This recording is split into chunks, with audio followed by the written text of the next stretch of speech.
जय हिंद साथियों, नमस्कार। टीचर्स डे की आप सभी को बहुत बहुत शुभकामनाएं। और एक नई खुशखबरी और लहर भी हो सकती है और कुछ विद्यार्थियों का इंतजार और भी बढ़ सकता है। अब हम ये तय कर सकते हैं कि आगामी जो भी एग्जाम होने वाले हैं उनमें सर क्या परिवर्तन होगा।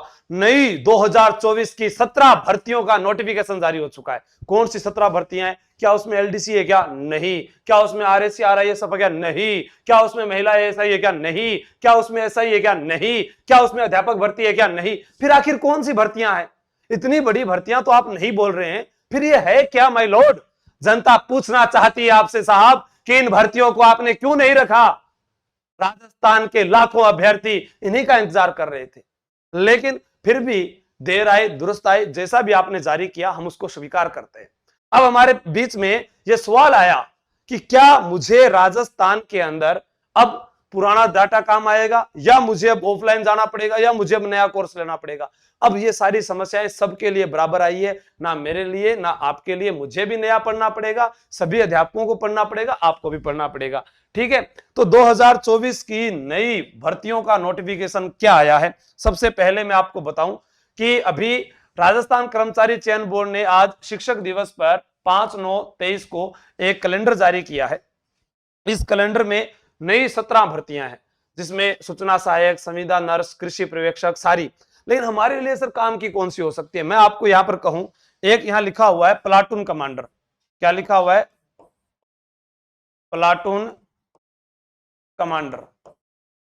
ठीक है, एक हमारे यहां लिखा हुआ है पटवारी। पटवारी। फिर एक लिखा है कनिष्ठ सहायक संयुक्त भर्ती परीक्षा, कनिष्ठ अभियंता। ये वाली जो भर्तियां हैं, या ये महिला प्रवेशक, ये जो भर्तियां हैं, या महिला सुपरवाइजर वाली, संगणक वाली, ये तो देखो पहले से आपके पास में जारी शेड्यूल था। इन सब के अंदर सबसे बड़ी भर्ती जो होगी वो रहेगी, हाँ वो रहेगी सबसे बड़ी भर्ती पटवार की भर्ती रहेगी। कौन सी रहेगी? पटवार की भर्ती रहेगी। और पटवार का जो एग्जाम है वो मार्च अप्रैल में होगा। मार्च अप्रैल में। अब क्या हम तैयारी कैसे करें? देखो, इन सब के लिए आपको पहले से ही पता है कि हमारे लिए अनिवार्य क्या कर दिया गया है, सीईटी एग्जाम अनिवार्य कर दिया गया है। सीईटी एग्जाम जो है वो अनिवार्य कर दिया गया है। अब इनमें से कौन सी भर्ती सीईटी से बाहर है, कौन सी नहीं है, तो आप सीईटी का नोटिफिकेशन जब चेक करते हैं तो उसके अंदर सारी चीजें लिखी आ जाती है कि ये भर्तियां जो बाहर है। ये वो कैलेंडर है जो अगले साल होना है। इसमें कहीं ये नहीं लिखा हुआ कि ये सीईटी के माध्यम से होगी। हम इसको देखते हैं, इसमें यह भी लिखा है परीक्षा वनपाल वनरक्षक सीधी भर्ती परीक्षा 2020 और मोटर वाहन उपनिरीक्षक सीधी भर्ती परीक्षा आदि के अंतिम परीक्षा परिणाम को जारी करने का कार्य आने वाले 1 माह में किया जाएगा। वो भी आपका जो परिणाम रुका हुआ है वो भी इसके अंदर आ जाएगा। इसमें कहीं पर भी नहीं लिखा हुआ सीईटी के बारे में। तो आप तो वो तो सीईटी के माध्यम से पता करेंगे कि उस कैलेंडर में है या नहीं। अगर उसमें नहीं है तो वो बिना सीईटी के, अगर उसमें है तो ये बिना सीईटी लागू हो जाएगा।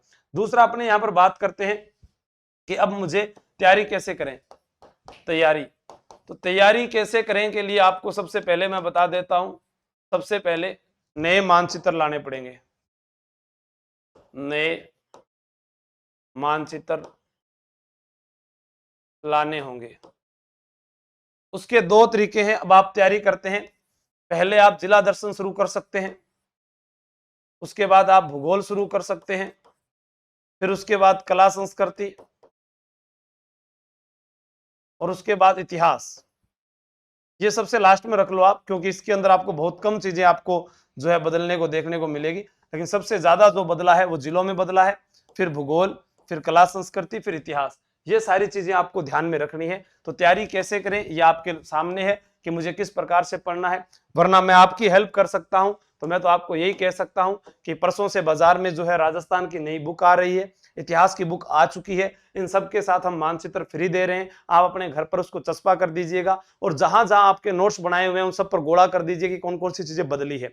ठीक है, उसके अलावा जो है अपने बात करें, भूगोल की भी बुक है। और उसके अलावा आप जाकर तैयारी कर लो, ऐप के ऊपर जाकर ऑनलाइन कोर्स के अंदर भी देख सकते हैं कि मुझे क्या करना चाहिए। या उसके अलावा आपके पास में ऑफलाइन जो आपके लिए सबसे बड़ा कारगर साबित होगा वो ये रहेगा, जिसके अंदर आप 6 महीने अगर देंगे। पहले आप सोचते थे कि 3 महीने में तैयारी हो जाएगी, नहीं जीवड़ा। 50 जिले हैं, कम से कम 90 दिन तो इनमें ही लग जाएंगे, फिर बाकी और सब्जेक्ट हैं। तो इसलिए आप सोच लीजिए 6 महीने आपको कोचिंग करनी पड़ेगी। किसी भी एग्जाम की तैयारी कर रहे हैं तो आप जयपुर में, आपका स्वागत है हमारे पास में। आर्यवर्त, गुजर की थड़ी। लेकिन मानसिक रूप से मजबूत विद्यार्थी पहुंचे, कमजोर दिल वाले विद्यार्थी ना पहुंचे, क्योंकि फिर बाद में उनका ये रहता है मम्मी पापा से दूर हो गया, घर पे ज्यादा ठीक था, अब यहाँ खर्चा ज्यादा लग रहा है। पहले खुद को संतुलित बनाए कि मैं खुद को 1 साल दे सकता हूं या नहीं, उसके बाद ही आप तैयारी करें। आज सितंबर शुरू हो रहा है, सितंबर, अक्टूबर, नवंबर, दिसंबर, जनवरी, फरवरी, मार्च अप्रैल में पटवारी की भर्ती है। तो 6 महीने का फाउंडेशन बेस स्टार्ट कर रहे हैं, 6 महीने का पटवार का, जिसे आप गारंटी बैच बोल सकते हैं, फैमिली बैच बोल सकते हैं, फाउंडेशन बैच बोल सकते हैं। तो स्पेशल बैच रहेगा। इसके अलावा महिला एएसआई ऑफलाइन के अंदर आपको बता रहा हूं मैं सारे, महिला एएसआई, ठीक है, और आरएसी, आरआईएसएफ, रीट, ये सारे बैचेस जो हैं अभी सोमवार को शुरू हुए हैं, तो आप आ सकते हैं। वरना अगले बैच में शामिल होना है तो 11 सितंबर के लिए कल ही कोचिंग में जाकर रजिस्ट्रेशन करवाएं। धन्यवाद। पहले आओ पहले पाओ की सीट आप लोगों की। Thank you. जय हिंद, जय भारत। एक बार पुनः हैप्पी टीचर्स डे।